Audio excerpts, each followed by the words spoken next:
नमस्कार दोस्तों, मैं डॉक्टर आनंद अपने YouTube channel online sociology by doctor Anand में एक बार फिर आपका स्वागत है। दोस्तों, यूपी बोर्ड परीक्षा 2024-25 हेतु कक्षा 12 समाजशास्त्र का बहुत ही महत्वपूर्ण टॉपिक लेकर आया हूं, जो यूपी बोर्ड परीक्षा में पूछा जाता है। इस टॉपिक का पहला पार्ट वीडियो पहले ही अपलोड हो चुका है। इसका सेकंड पार्ट हम देखते हैं, भारतीय समाज की जननांकी संरचना। तो आइए देखते हैं आज का अगला सवाल। जनसंख्या वृद्धि के सिद्धांत से कौन संबंधित है? यह बहुत ही महत्वपूर्ण प्रश्न है, जो यूपी बोर्ड परीक्षा 2022, 23, 24 के दो सेटों में FN और FO पर आ चुका है। तो यह बहुत ही महत्वपूर्ण प्रश्न है कि जनसंख्या वृद्धि के सिद्धांत से कौन संबंधित है। तो यह ऑप्शन ए सही है, माल्थस ने ही यूरोपीय देशों के यात्रा के बाद में जो उन्होंने जनसंख्या के बारे में अध्ययन किया, उसके आधार पर इन्होंने एक पुस्तक की रचना किया था, an essay on the principle of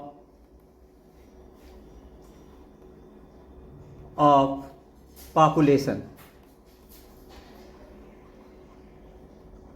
जो 1798 में ईस्वी में यह पुस्तक प्रकाशित हुई। इसी पुस्तक में इन्होंने अपने जनसंख्या वृद्धि संबंधी इन्होंने सिद्धांत दिया था। इसमें सिद्धांत में मुख्य रूप से बताया था कि जो जनसंख्या जो बढ़ती है वह ज्यामितीय अनुपात में बढ़ती है।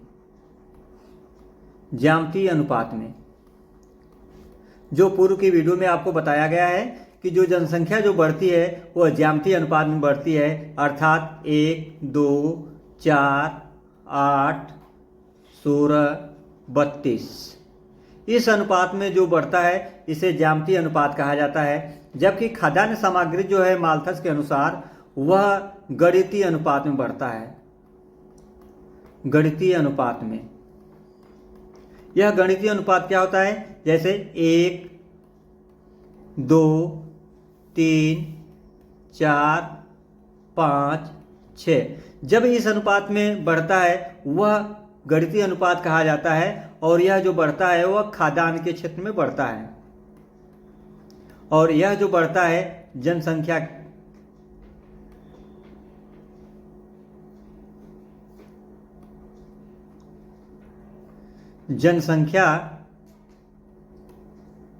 के क्षेत्र में बढ़ता है। तो इस तरह से जो जनसंख्या वृद्धि का जो सिद्धांत है वह माल्थस का है, जो 1798 ईस्वी में यह पुस्तक प्रकाशित हुई। इसी पुस्तक में जनसंख्या वृद्धि के सिद्धांत इन्होंने प्रतिपादित किया है। अगला सवाल, 2011 की जनगणना के अनुसार भारत की ग्रामीण जनसंख्या का प्रतिशत कितना है? तो यह बहुत ही महत्वपूर्ण सवाल है, जो कई बार प्रतियोगी परीक्षा में भी पूछा गया है और यूपी बोर्ड परीक्षा में भी 2025 में पूछे जाने की पूरी संभावना है। तो इसका जो सही आंसर है वह है बी, 68.80। यानी जो ग्रामीण जनसंख्या है भारत की वह है 68.8%, जबकि नगरीय संख्या जो है प्रतिशत में वह है 31.2%। तो इस तरह से पूछा जा सकता है कि 2011 की जनगणना के अनुसार ग्रामीण जनसंख्या 68.08% है, तो नगरीय जनसंख्या कितना होगा? तो बच्चों आप याद कर लीजिएगा, यह 31.2% है। अगला प्रश्न है, भारत में 2011 की जनगणना के अनुसार स्त्री पुरुष अनुपात क्या है? यानी 1000 पुरुषों पर स्त्रियों की संख्या कितनी है? तो यह यूपी बोर्ड परीक्षा 2020, 22 एवं 23 में पूछा गया है। तो ये बहुत ही महत्वपूर्ण प्रश्न है, इंपॉर्टेंट प्रश्न है साथियों। इसे आप याद कर लीजिएगा कि 2011 की जनगणना के अनुसार लिंगानुपात क्या है या स्त्री पुरुष अनुपात क्या है? तो यह बहुत ही महत्वपूर्ण प्रश्न है। तो इसका जो सही जवाब है वह है डी, 940। 2011 2011 की जनगणना के अनुसार जो लिंगानुपात है वह है 940, जो बहुत ही महत्वपूर्ण है। जबकि पूछा जा सकता है कि 2001 की जनगणना के अनुसार लिंगानुपात कितना है, तो 2001 के अनुसार लिंगानुपात जो है 933 था 1000 पुरुषों पर। ये भी 1000 पुरुषों पर रहा है। तो छात्रों इसे याद कर लीजिएगा, कभी पूछा जा सकता है कि 2011 की जनगणना के अनुसार भारत में लिंगानुपात कितना है, तो 940/1000 या 940। बहुत ही महत्वपूर्ण प्रश्न है।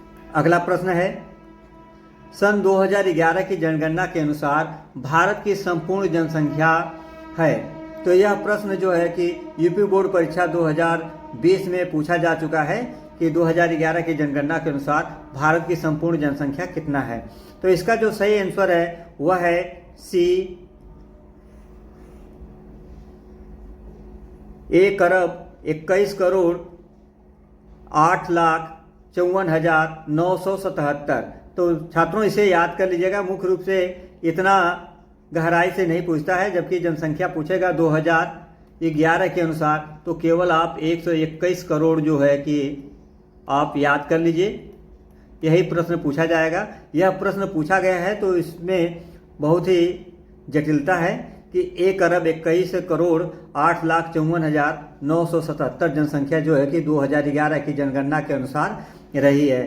तो बहुत ही महत्वपूर्ण सवाल है जो कभी कभी प्रतियोगी परीक्षा में भी और यूपी बोर्ड परीक्षा में भी पूछा गया है। अगला प्रश्न, सन 2011 की जनगणना के अनुसार लिंग अनुपात क्या है? यह बहुत ही महत्वपूर्ण प्रश्न है जो यूपी बोर्ड परीक्षा 2020 में पूछा गया है। जबकि उपरोक्त प्रश्न ये आया था लेकिन वह घुमा करके दूसरे रूप में पूछा था। तो 2011 की जनगणना के अनुसार लिंगानुपात क्या है? तो इसका जो सही आंसर है वह है सी, 1000 पुरुषों पर 940 स्त्रियां हैं, इसी को लिंगानुपात कहा जाता है। तो इसका जो सही आंसर होगा वह है सी, 1000 पुरुषों पर 940 महिलाएं हैं। अगला प्रश्न है, वर्ष 2011 के जनगणना के अनुसार भारत की नगरीय जनसंख्या का प्रतिशत निम्न में से क्या है? तो यूपी बोर्ड परीक्षा 2020 में यह प्रश्न पूछा गया है। तो यह बहुत ही महत्वपूर्ण प्रश्न है, तो छात्रों इसे याद कर लीजिएगा। तो 2011 की जनगणना के अनुसार जो है कि भारत की नगरीय जनसंख्या जो है वह है ऑप्शन बी सही है, 31.20% जो है कि नगरीय जनसंख्या है। यह बहुत ही महत्वपूर्ण है। यह प्रश्न जो है कि कई बार प्रतियोगी परीक्षा में भी पूछा गया है और यूपी बोर्ड परीक्षा में भी पूछा गया है। तो 2020 में अगर यह प्रश्न पूछा गया है तो आगे यूपी बोर्ड परीक्षा 2025 में भी पूछे जाने की पूरी संभावना है। अगला प्रश्न है, सहस्राब्दी विकास लक्ष्य 2015 के अनुसार प्रति 1000 बच्चों पर शिशु मृत्यु दर कितना करना निर्धारित किया गया है? तो यह बहुत ही महत्वपूर्ण प्रश्न है। तो इसका जो सही आंसर है वह है डी, 28। सहस्राब्दी विकास लक्ष्य 2015 को यह 28 जो है कि लक्ष्य निर्धारित किया गया। तो बहुत ही महत्वपूर्ण प्रश्न है। अगला प्रश्न है, विश्व जनसंख्या दिवस कब मनाया जाता है? यह यूपी बोर्ड परीक्षा 2022 में यह पूछा गया है कि विश्व जनसंख्या दिवस कब मनाया जाता है। तो यह बहुत ही महत्वपूर्ण प्रश्न है। इसका जो सही आंसर है वह है डी, 11 जुलाई। 11 जुलाई को ही विश्व जनसंख्या दिवस मनाया जाता है। प्रश्न उठता है कि पहली बार जो है कि विश्व जनसंख्या दिवस कब मनाया गया था? तो पहली बार जो है कि विश्व जनसंख्या जो दिवस है वह 11 जुलाई 1990 में जो है कि पहली बार जो है कि विश्व जनसंख्या दिवस मनाया गया था। तो बच्चों आप इसे याद रख लीजिएगा कि पहली बार जो है कि विश्व जनसंख्या दिवस कब मनाया गया था। तो 11 जुलाई 1990 को मनाया गया, जबकि प्रत्येक वर्ष जो है कि 11 जुलाई को विश्व जनसंख्या दिवस मनाया जाता है। अगला प्रश्न है, स्त्रियों की प्रजनन आयु निम्न में से कितनी मानी जाती है। तो बहुत ही महत्वपूर्ण प्रश्न है कि स्त्रियों की प्रजनन आयु कितनी मानी जाती है। तो इसका जो सही आंसर होगा वह ऑप्शन है ए, 15 से 50 वर्ष की आयु को स्त्रियों की प्रजनन आयु मानी जाती है। तो यह बहुत ही महत्वपूर्ण सवाल है और कई बार प्रतियोगी परीक्षा के साथ साथ यूपी बोर्ड परीक्षा में भी यह प्रश्न पूछा गया है। अगला सवाल है, एस्से ऑन पॉपुलेशन पुस्तक के लेखक कौन है। एस्से ऑन पॉपुलेशन के पुस्तक के लेखक कौन है। तो यह यूपी बोर्ड परीक्षा 2023 में यह प्रश्न पूछा गया है। तो बहुत ही महत्वपूर्ण प्रश्न है। इसके पूर्व में, इस वीडियो के पूर्व में भी हम बता चुके हैं कि एस्से ऑन पॉपुलेशन यह जो पुस्तक है वह माल्थस की पुस्तक है, इसलिए इसका जो ऑप्शन सही होगा वह सी ऑप्शन सही होगा। इसी पुस्तक में जनसंख्या वृद्धि के संबंध में माल्थस ने अपना सिद्धांत दिया था, जो यह पुस्तक जो है कि 1798 ईस्वी में यह प्रकाशित हुई। जो यूरोपीय यात्रा के दौरान जो जनसंख्या के बारे में इन्होंने देखा था, समझा था, अध्ययन किया था, उसी संदर्भ में यह पुस्तक इन्होंने प्रकाशित किया था, an essay on the principle of population, जो 1798 ईस्वी में यह प्रकाशित हुई। अगला प्रश्न है, कौन सी नगरीय समुदाय की विशेषता है। कौन सी नगरीय समुदाय की विशेषता है। यह यूपी बोर्ड परीक्षा 2023 में यह पूछा गया है कि नगरीय समुदाय की कौन सी विशेषता है। तो इसका जो सही ऑप्शन है वह है ए, उद्योग और व्यापार। उद्योग और व्यापार जो है कि नगरीय समुदाय की विशेषता है, जबकि कृषि और शिक्षा और कम जनसंख्या जो है यह ग्रामीण समुदाय की विशेषता है।